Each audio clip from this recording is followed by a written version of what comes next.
Hi and welcome to Bonsaifly. My name is David and today I'll show you 5 bonsai varieties that are perfect for beginners.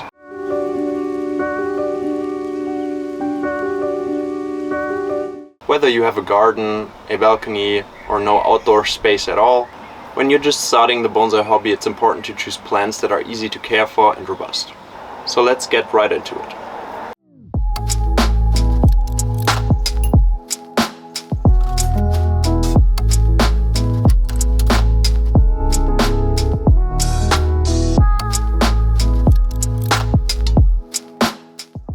The first tree on our list is the juniper, or junipers.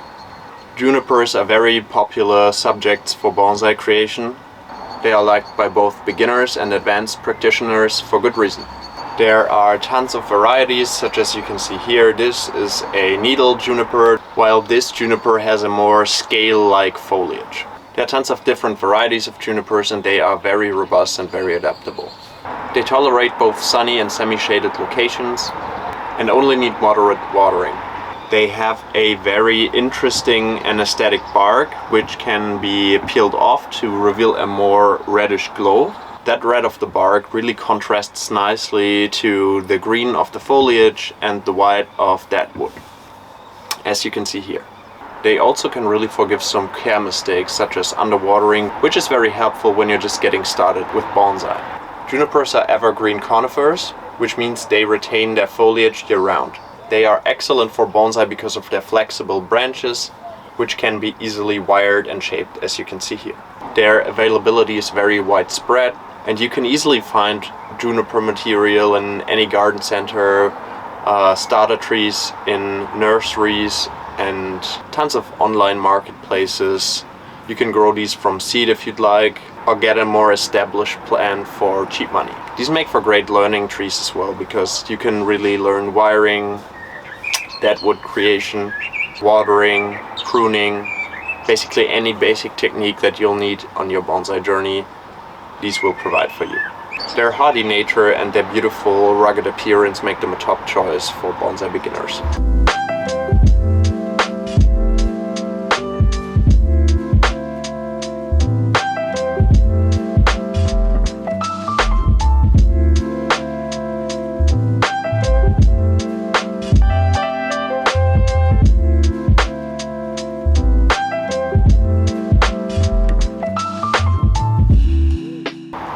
Next up we have the northern white cedar, also known as Thuja occidentalis.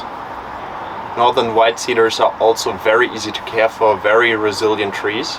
They grow extremely quickly and can adapt very well to a bunch of different environmental conditions.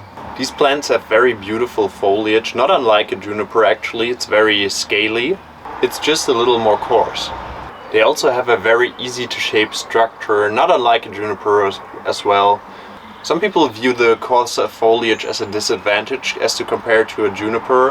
I personally like it. It's very nice for larger trees.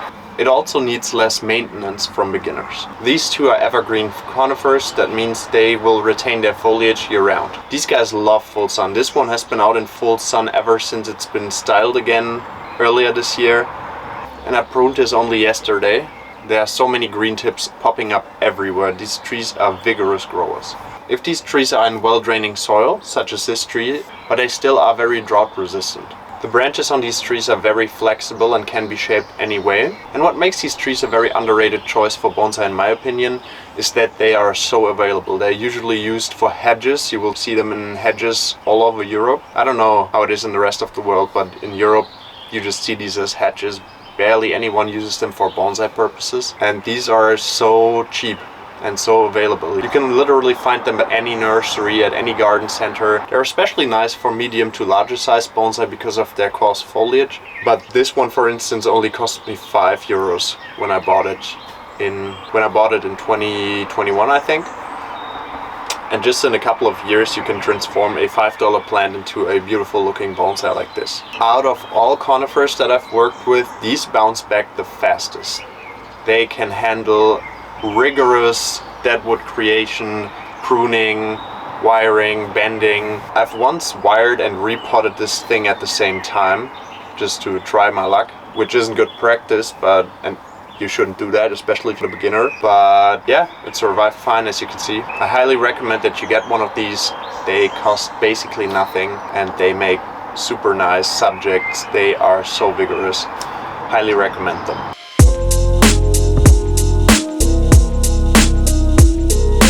Next up we have ficus trees.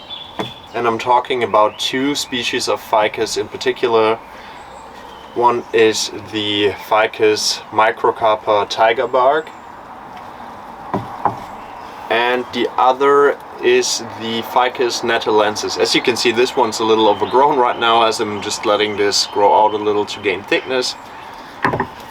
But these two, in my experience, are the easiest ficus trees to work with, and especially the natalensis is by far the easiest one to sprout aerial roots I've ever seen. And it's also so vigorous. All this new growth just happened within the last 2 weeks or so. Now these are perfect for beginners because they are very resistant to pests. They are very tolerant of different growing conditions, such as little light, lots of light, low humidity, high humidity, being kept outdoors, at least in the summer. Now these are tropicals, that means they will need to go indoors if you live in a temperate climate. Now that means they need to go indoors if you live in a temperate climate, but I do recommend you put them outside for summer. As you can see, they just go off. This one's recently been pruned, but you can see bouncing back straight away. And these will forgive mistakes easily.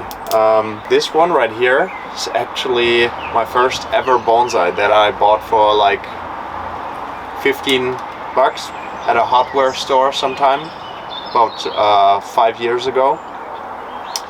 And yeah, it's still alive, sprouting aerial roots.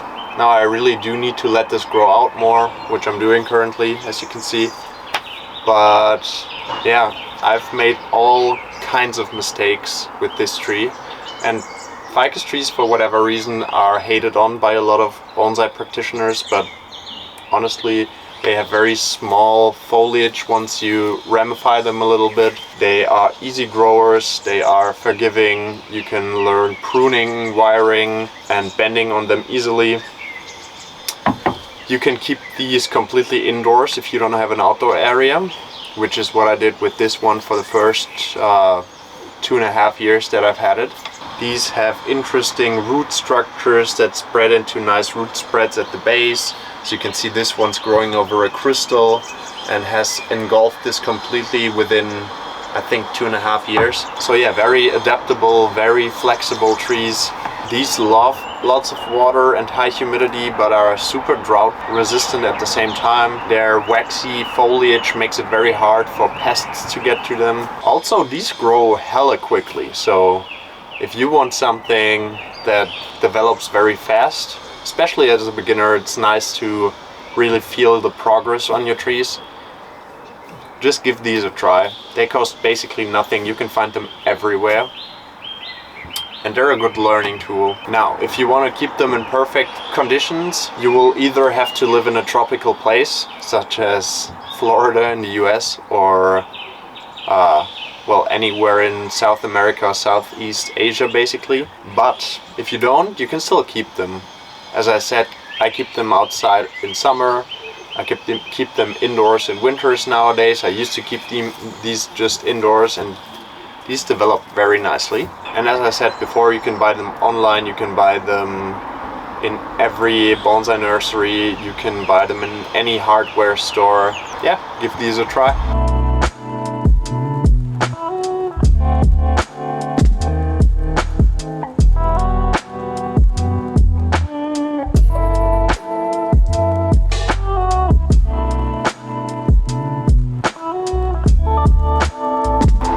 Next on the list is the Portulacaria afra, also known as elephant bush, speck boom, and little jade.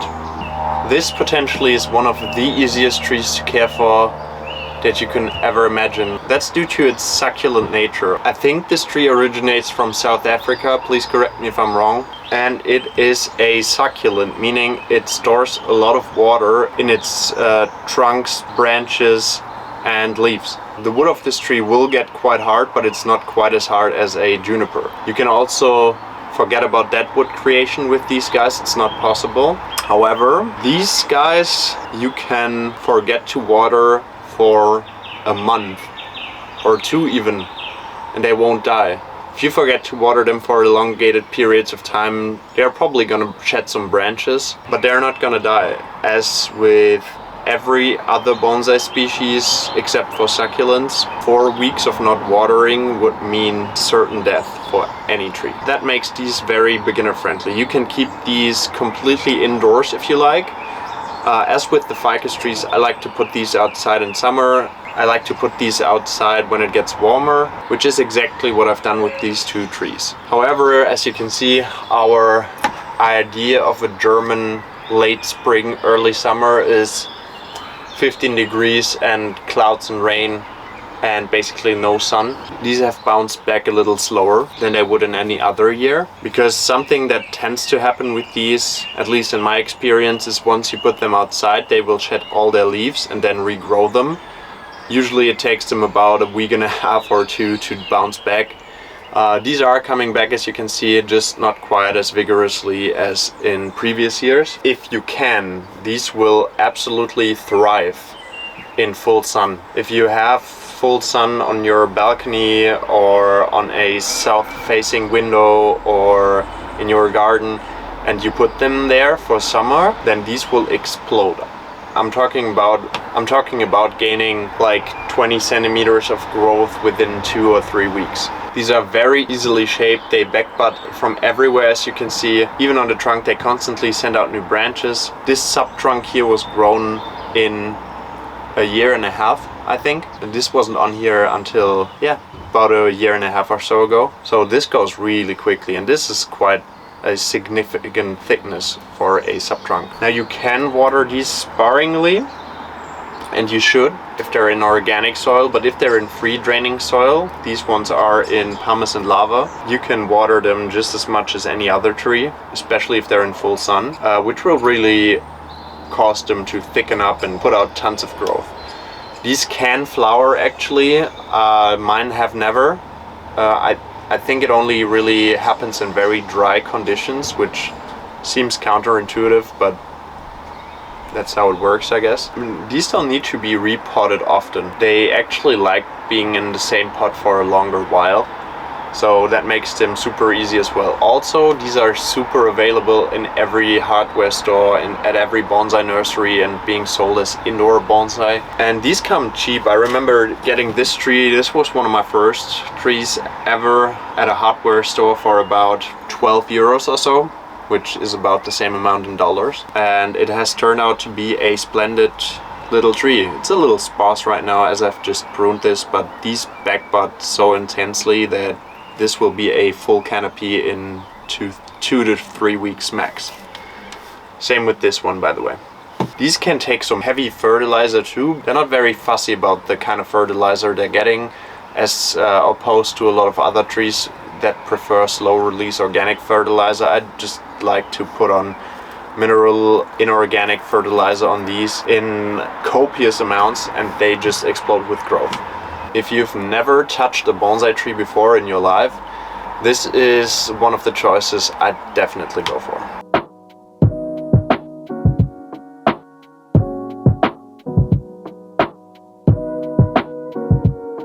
Last but not least on our list is the Chinese elm, or also known as Ulmus parvifolia. The Chinese elm is perfect for beginners. It has these very tiny serrated leaves, which makes these look like little trees all on their own without you actually having to do anything.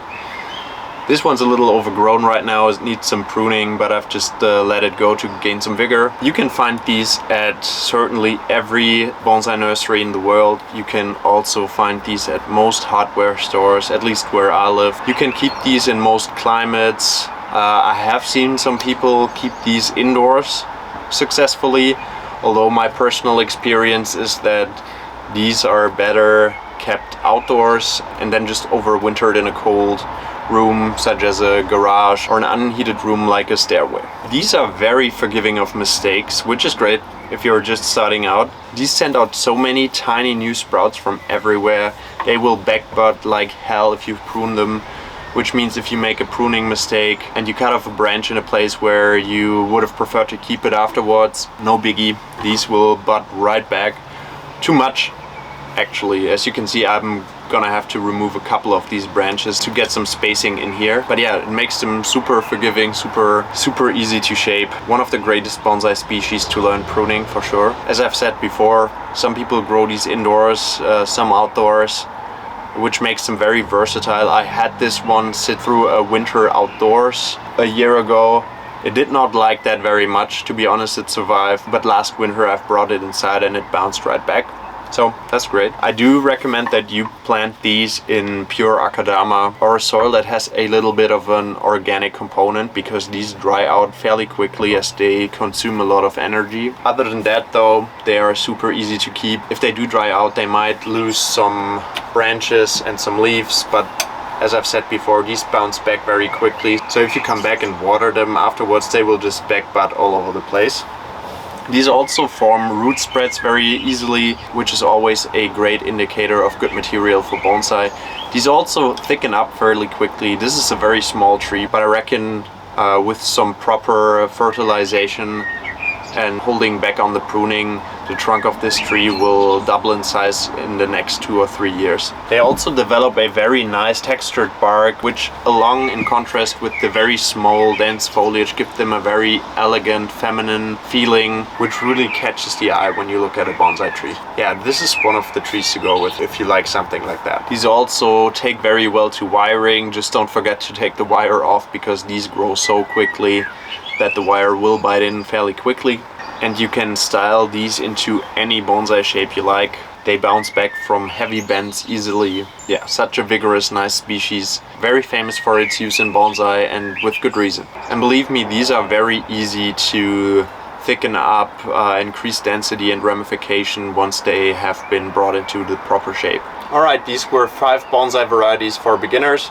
I hope you learned something. I hope you'll give these a try. They're really good to start with, and still, after years of practice, I know tons of people, including myself, that really still enjoy working with these trees. Now remember, the key to success in this bonsai hobby is regular care and a lot of patience and time. If you did enjoy this video, I'd really appreciate it if you subscribed if you haven't already. Let me know in the comments if you want any other tree species featured here, or if there's another beginner subject you'd like me to cover. Anyway, thanks for watching and see you next time. Bye!